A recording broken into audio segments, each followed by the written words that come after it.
Hola Karin, ¿qué tal? Muchísimas gracias por ofrecernos tu tiempo para Gala y ofrecernos esta entrevista que seguro va a ser súper interesante.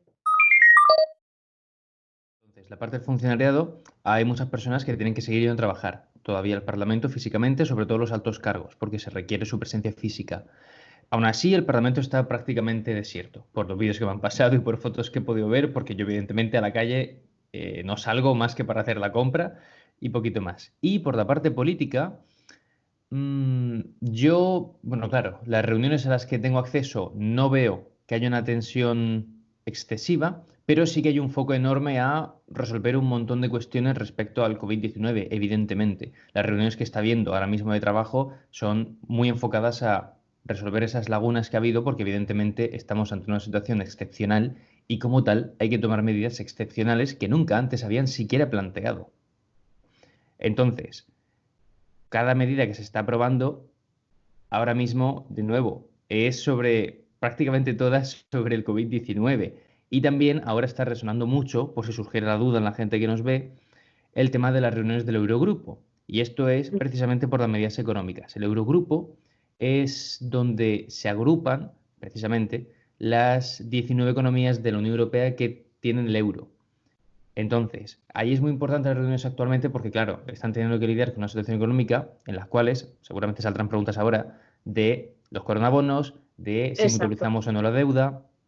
Total, ayer Pedro Sánchez declaró y reafirmó, insistió muchísimo que España va a tener los eurobonos porque es su derecho por ser miembro de la Unión Europea. Pero claro, hay otros países como Alemania o países más nórdicos que no están tan de acuerdo. Entonces, claro, supongo que ahí habrá ese conflicto, ¿no? Que no sabemos muy bien cómo al final se va a desarrollar. Cada día también es algo nuevo.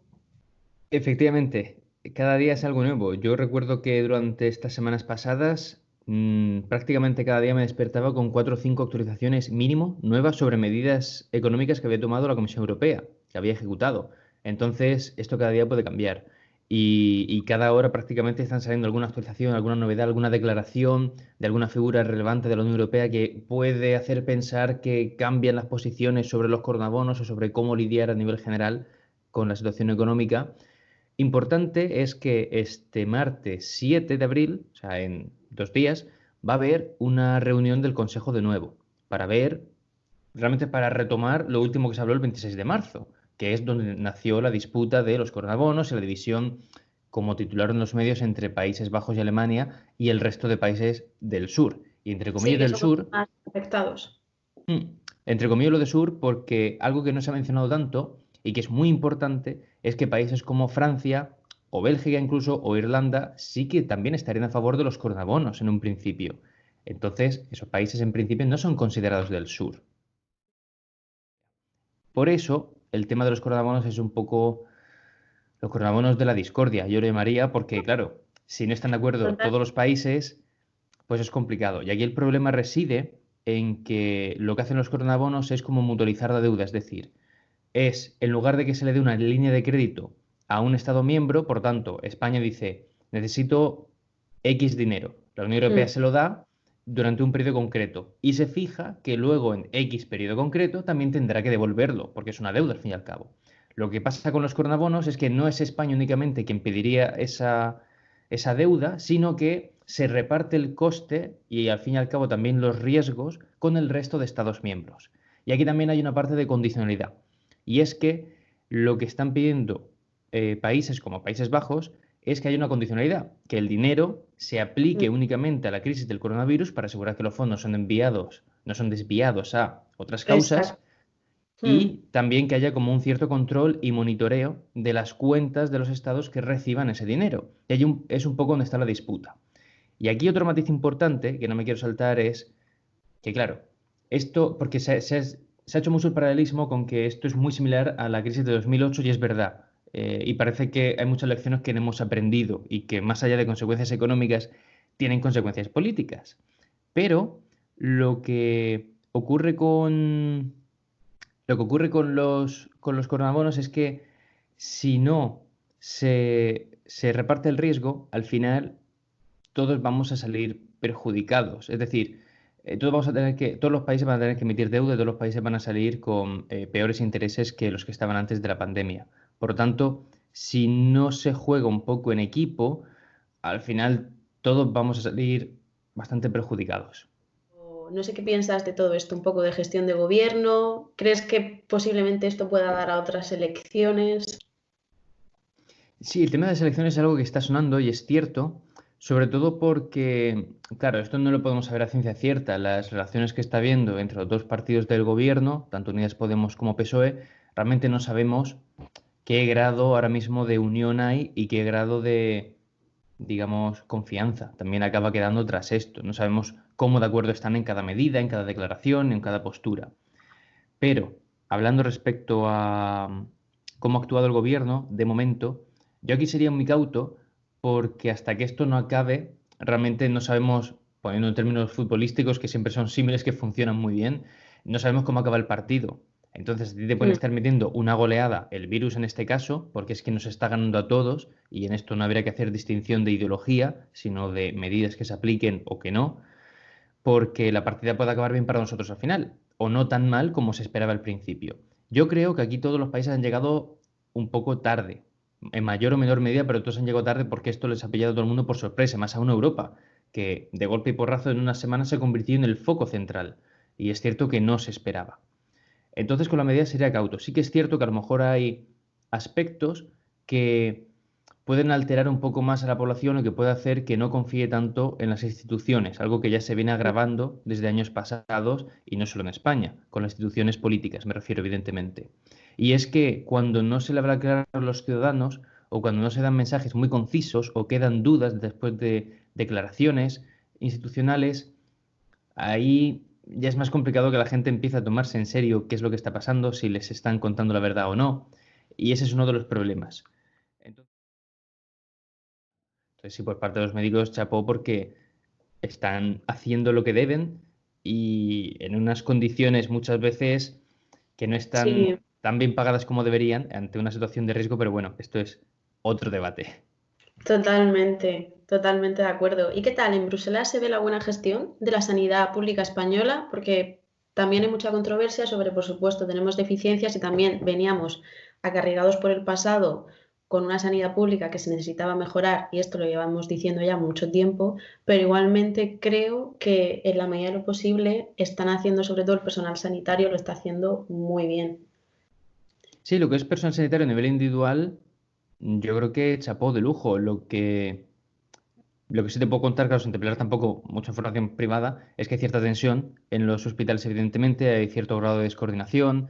Mm, Es un poco frustrante que se acaben encontrando materiales como mascarillas o respiradores que no estaban siendo usados porque estaban en un almacén que nadie conocía. Estos son diferentes casos que me han llegado por vías privadas mm, de fuentes primarias, es decir, la persona directamente me ha contado lo que ha visto y son fuentes seguras, no es que he leído un tuit en el que una persona... Pero bueno, también lo que pasa que es que, claro, habrá mucha información que nunca sabremos por la claro, descentralización de España y también porque evidentemente habrá muchas historias que no interesen que salgan y porque hay historias que también no se pueden verificar. Si te lo cuenta únicamente totalmente. una persona y el resto no lo confirma, pues claro, ahí ya no tienes forma. Y es muy peligroso el tema de las fake news, que también ahora Sí. es, yo creo que otra pandemia que estaba antes ya del coronavirus y también hay que prestarle mucha atención, muchísima atención. ¿Qué cambio crees que va a haber después del COVID-19 a nivel, por ejemplo, tuyo personal, a nivel de España, de Europa? ¿Cuál es tu opinión en general de cómo crees que esto nos puede cambiar a todos? Porque nos va a cambiar. Sí, yo creo que un apartado fundamental va a ser el tema de que todo, digamos que las máquinas nos invadan un poquito más y espero que sea para bien, evidentemente. Y para bien me refiero al siguiente caso. Por ejemplo, ¿qué ha pasado con las universidades? Yo he pensado mucho estos días en la gente que tiene selectividad, en la gente que tiene que acabar la carrera y entregar el trabajo fin de grado o terminar los Y, exámenes finales. y también se Eh, cancelaron las posiciones, que eso fue, bueno, claro, aplazar, pero uff, efectivamente, porque eso no es solo que afecta a casos individuales, sino que, digamos, un país, no solo España, pero bueno, en este caso España, está perdiendo a potenciales trabajadores. Y esto también es un problema. Que haya, seguramente no una generación, porque al final se van a salvar muchos casos, pero que haya mucha gente afectada por esto, puede acabar produciendo a la larga un gap, digamos, como una burbuja de ahí de gente que pasó en esa cadena de personas que cada año se gradúan, que cada año entra a la universidad, que cada año cogen una plaza por Claro, oposiciones. Entonces, sí que he visto casos como la Universidad Oberta de Cataluña ya lo estaba haciendo hace muchos años, que es hacer exámenes online. Luego, ahora también he visto que la Universidad de Barcelona, la de Cantabria o la de Navarra, por ejemplo, sí que también quieren empezar a aplicar métodos para hacer los exámenes online. Y aquí, claro, es el gran debate. ¿Cómo aseguras que la gente no copie? Volviendo al tema de los coronabonos, que a lo mejor antes no lo he mencionado, pero yo creo que esto puede ser clave.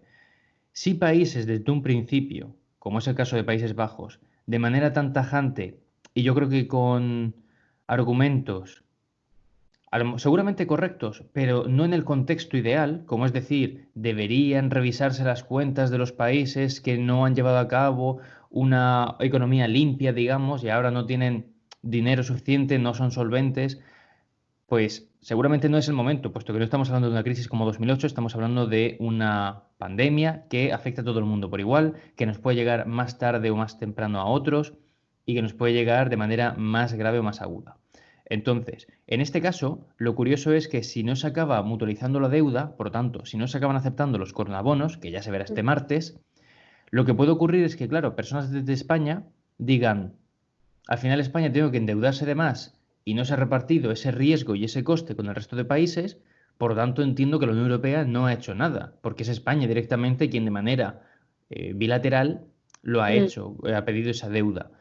Entonces, claro, si en España o en Italia o en Portugal o en Francia la gente no ve ese beneficio de la Unión Europea, lo que puede acabar produciendo es que haya un aumento del euroescepticismo, puesto que partidos euroescépticos, y repito además concretamente en España, en Italia o en Francia, lo van a utilizar evidentemente. Esto se puede aplicar tanto a elecciones nacionales como al propio panorama de la Unión Europea, puesto que mucha gente lo primero que reclama en situación de incertidumbre y en situación de que creen que la Unión Europea no está haciendo nada, y ahora podremos matizar esto, es salir de la Unión Europea. Es decir, la Unión Europea no me está ayudando, yo me quiero salir de aquí. Y vas a apoyar casi a fe ciega por el sentimiento de cabreo y de emoción a un partido escéptico que te diga lo que quieres escuchar. Y aquí viene el matiz. El matiz de que la Unión Europea no está haciendo nada. Yo he recibido muchos comentarios, sobre todo en los últimos vídeos que he puesto o las reacciones por mis redes sociales de la Unión Europea no está haciendo nada, no nos ayuda.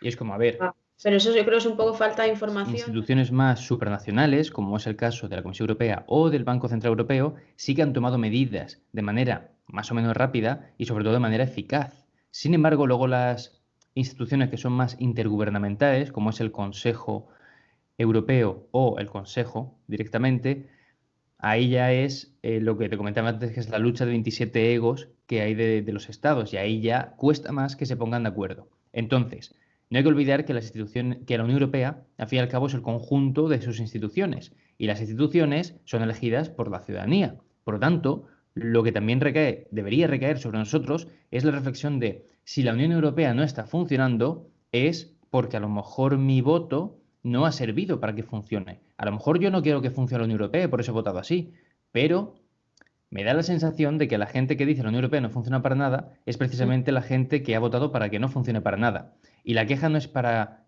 que deje de funcionar, sino para que funcione mejor. Entonces también aquí Claro, ocurre que estamos poniendo un peso en la Unión Europea en muchas veces competencias que no tiene. Por ejemplo, la gente se pregunta, ¿qué está pasando con el tema de la sanidad? Bueno, es que la Unión Europea como tal no tiene competencia en sanidad. Eso es competencia de los Estados miembros. Y esto también hay que saberlo, porque si no, estamos poniendo un peso sobre una organización que no tiene, no también tiene, no le tiene. podemos decir a la gente que nos va a ver que sobre todo también hay fuentes oficiales de notas de prensa en la Unión Europea, en el Parlamento, y hay páginas oficiales que ahí salen los comunicados, que siempre, y aparte a nosotros también en comunicación política nos lo daba mucho a entender, hay que coger la fuente oficial, sobre todo notas de prensa de medios oficiales y a lo mejor también lo que la gente lo necesita, pero claro, depende también un poco del trabajador medio, de lo que él quiera investigar, de su formación, de su cultura, donde poder ver las noticias, porque si no exactamente la información que coja directamente, ya ni siquiera de periódicos, sino de la televisión,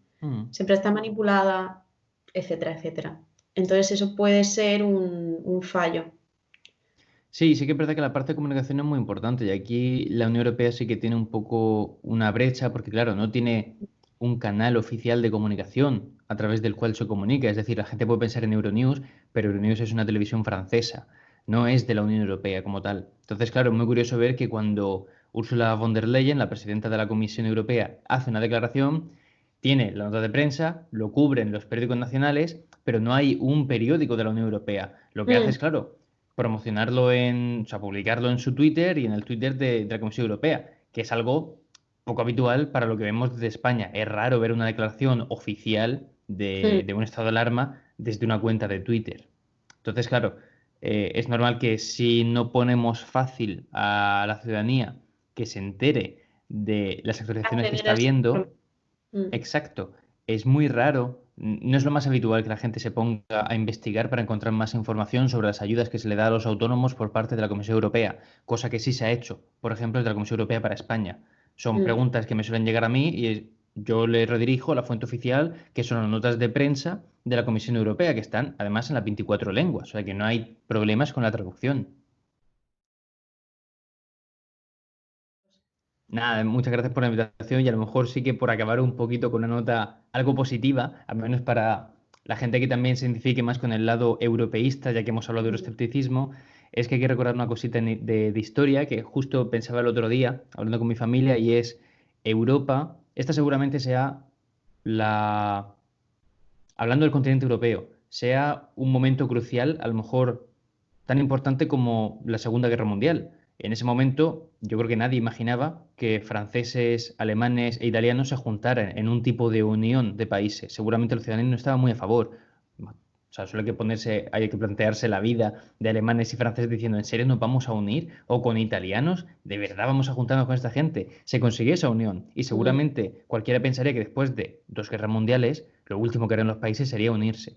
Creo también que se debe abrir esa posibilidad real, basada en hechos históricos pasados, que a lo mejor tras esta crisis del coronavirus, precisamente lo que ocurre, lo que puede ocurrir, es que se fortalezca más la Unión Europea en el sentido de federalizarla, Mm. centralizarla, que la Comisión tenga más competencias. De esta manera sí sabremos, sería al menos más sencillo saber que si se hace algo mal es la Comisión Europea y no es España que está echando la culpa a la Comisión Europea.